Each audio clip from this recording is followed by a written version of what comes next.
પ્રદેશ પ્રમુખના માર્ગદર્શન હેઠળ ધારાસભ્યો અને સ્થાનિક આગેવાનો સાથેની અનેક બેઠકો બાદ જિલ્લા પ્રમુખ દ્વારા આ નવી ટીમ જાહેર કરાઈ છે। આ માળખું આગામી મહાનગરપાલિકા, જિલ્લા અને તાલુકા પંચાયતની ચૂંટણીઓને ધ્યાનમાં રાખીને તૈયાર કરાયું છે। આ નવા સંગઠનમાં જૂના અને અનુભવી કાર્યકરોને પ્રાધાન્ય આપવામાં આવ્યું છે। સંગઠનમાં સક્રિય જૂના જોગીઓને ફરી સ્થાન આપીને તેમને સક્રિય કરાયા છે।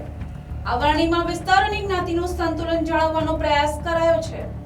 મહામંત્રી પદ માટે વાંસદા, નવસારી અને ગણદેવી તાલુકાને પ્રાધાન્ય અપાયું છે।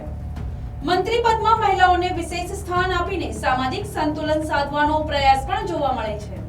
તો બીજી તરફ જિલ્લા ભાજપના સંગઠનનું માળખું જાહેર થતાં જ ભડકો જોવા મળી રહ્યો છે, જેમાં જલાલપુર વિધાનસભા મત વિસ્તારની ઉપેક્ષા કરાઈ હોવાની વાતને લઈ નવા સંગઠનના સ્થાન પામેલ અને જલાલપુર ધારાસભ્ય આરસી પટેલના નજીકના મનાતા 4 જેટલા હોદ્દેદારોએ કમલમ ખાતે ઉપસ્થિત રહી રાજીનામા ધરી દીધા હતા, જેમાં જિલ્લા ભાજપના ઉપપ્રમુખ અશોક પટેલ અને મંત્રી ચેતના પટેલ તેમજ બક્ષીપંચ મોરચાના મહામંત્રી વિજય પટેલ અને કિસાન મોરચાના મહામંત્રી પ્રકાશ પટેલનો સમાવેશ થાય છે।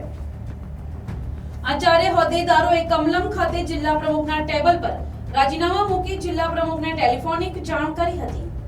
ત્યારે શું જિલ્લા ભાજપ પ્રમુખ કે પ્રદેશ સંગઠન આ નારાજ હોદ્દેદારોને મનાવી શકશે કે પછી તેઓના રાજીનામા મંજૂર કરશે, એ તો આવનારો સમય જ બતાવશે। સૌને નમસ્કાર।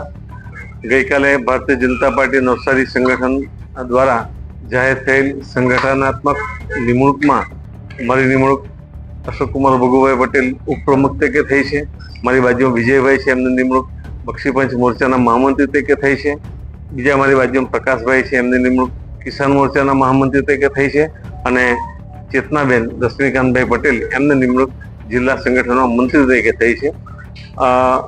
જે વર્ષોથી કોંગ્રેસ મુક્ત તાલુકો અને વિસ્તાર બનાવવા માટે આરસી પટેલ સાહેબે જે મહેનત કરી છે 1998 થી, અને non stop Bharatiya Janata party મજબૂત બનાવવા માટેનો પ્રયત્ન કર્યા છે।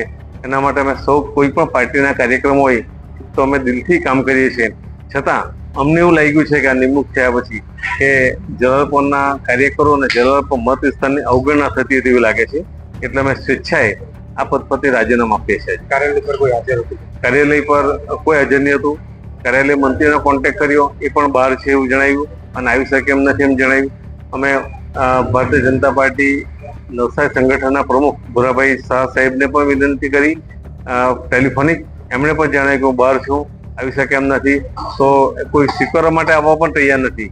છતાં અમને એમને અમારી રિક્વેસ્ટ એમણે કીધું કે મારા ટેબલ પર મૂકી જાવ, એટલે અમને એમના ટેબલ પર રાજીનામું પ્રસ્તુત કરીએ છીએ અને આપના માધ્યમથી ખાતરી આપીએ છીએ કે ભવિષ્યમાં ભારતીય જનતા પાર્ટીના કાર્યકર તરીકે અને કોઈ પણ કામ કરવા માટે અમે તૈયાર છીએ। Bureau report NTC news Navsari.